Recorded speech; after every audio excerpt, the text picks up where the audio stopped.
Global warming భూతాపం తగ్గించేందుకు ప్రతి ఒక్కరూ మొక్కలను నాటాలని మంత్రి పొన్నం ప్రభాకర్ పిలుపునిచ్చారు. రానున్న కాలంలో మాస్క్ ధరించే రోజులు రాకూడదంటే తక్షణ కర్తవ్యంగా పచ్చదనాన్ని సంరక్షించుకోవాలని సూచించారు. సిద్దిపేట జిల్లా హుస్నాబాద్ మోడల్ స్కూల్లో వన మహోత్సవం కార్యక్రమంలో పాల్గొన్న మంత్రి పొన్నం ప్రభాకర్ జిల్లా కలెక్టర్ మను చౌదరితో కలిసి మొక్కలు నాటారు. ప్రతి ఒక్కరూ ఒక మొక్కను నాటాలని ప్రధాని మోదీ కూడా చెప్పారని పొన్నం గుర్తు చేశారు. సమాజంలో భావి భారత పౌరులుగా పాఠశాల స్థాయి నుండే సామాజిక కార్యక్రమాల్లో విద్యార్థులు పాల్గొనాలన్నారు. జిల్లాలో వన మహోత్సవంలో భాగంగా 21 లక్షల మొక్కలు నాటుటకు ప్రభుత్వం నిర్ణయించిందని పొన్నం తెలిపారు.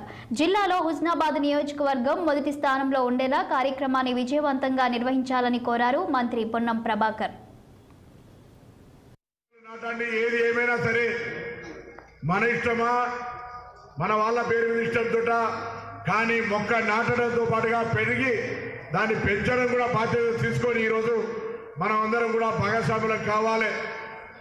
ఈరోజు మాస్కులు కట్టుకొని తిరిగే పరిస్థితి రావద్దనుకుంటే, ఆక్సిజన్ కొనుక్కొని బతకద్దనుకుంటే, మన అందరం కూడా రాబోయే తరానికి మనల్ని క్షమించి వీళ్ళు మన సమాజంలో భవిష్యత్తు కొరకు పనిచేసిరు అని అనుకోవాలంటే మనం ఇవాళ మనకున్న తక్షణ కర్తవ్యం ఈ యొక్క వాతావరణ సమతుల్యాన్ని కాపాడుకోవాలంటే మనకు సాధ్యమైన చెట్లు పెట్టుకోవాలి, మనం జన్మించినాం, సమాజంలో బాధ్యతగా వ్యవహరించాల్సినటువంటి